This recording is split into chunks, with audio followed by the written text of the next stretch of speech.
आजमगढ़ में कल आलम नाम के एक विकलांग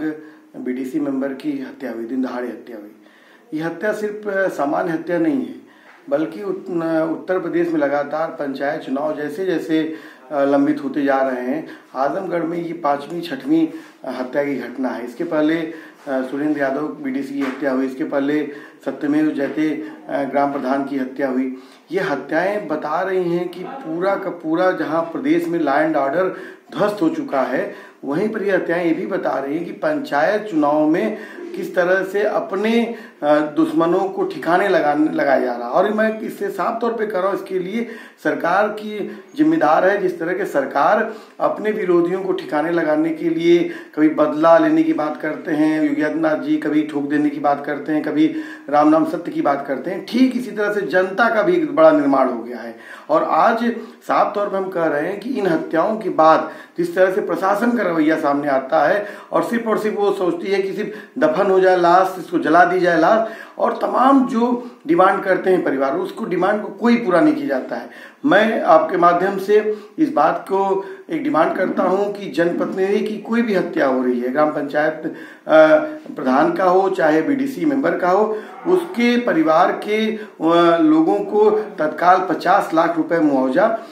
जो भी उनके बच्चे हैं, जैसे आलम की छोटी सी बच्ची 4 साल की बच्ची है, सत्यमेव जयते के यहाँ भी स्थिति यही है, इसके अलावा सुरेंद्र यादव के यहाँ भी यही स्थिति है। तो ऐसे में उनके बच्चों की शिक्षा और उनके लिए भूमि का आवंटन और आवास की सुरक्षा व्यवस्था, और उनकी अगर शादी हुई तो उनकी पत्नी के लिए, नहीं तो माता पिता के लिए एक ठोस इस बार गारंटी की जाए कि जिससे कि उनका परिवार उनके जानने के बाद भी सुरक्षित रह सके। दूसरा सवाल यहाँ पर इस बात का है कि सिर्फ और सिर्फ मुआवजा बांट देने से या से इंसाफ का सवाल हल नहीं होता है। पूरा प्रदेश अपराधियों का मनोबल इतना पीक पे हो चुका है, जिसको हम अभी कासगंज में देख सकते हैं, और इसके पहले भी आप देख सकते हैं कि बुलंदशहर में भाजयुमो के लोगों ने, बजरंग दल के लोगों ने, भाजपा के लोगों ने सुबोध कुमार सिंह की हत्या की, इंस्पेक्टर की हत्या की। तो मैं साफ कहना चाहता हूं कि जिस तरह का प्रदेश योगी आदित्यनाथ जी बना रहे हैं, वो आगामी स्थितियों में उसमें भयावह स्थितियां होती जा रही हैं। लेकिन वो बार बार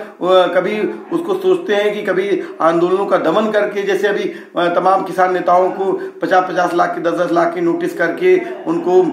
बंद करके, उनको हाउस अरेस्ट करके कोशिश की जा रही है। इस तरह से डेमोक्रेसी नहीं चल सकती है। और हम इस बात की अपेक्षा करते हैं, मांग करते हैं कि तत्काल रूप से पंचायत चुनाव की जो भी तारीख हो, ये बार बार इस बात को बोला जा रहा है कि पंचायत चुनाव अब होंगे, कब होंगे, तब होंगे, और उसको लेकर लगातार डिवीजन बैठ रहा है। ऐसे में जो भी तारीख हो, साफ तौर पर उसको क्लियर किया जाए और जल्द से जल्द पंचायत चुनाव कराया जाए।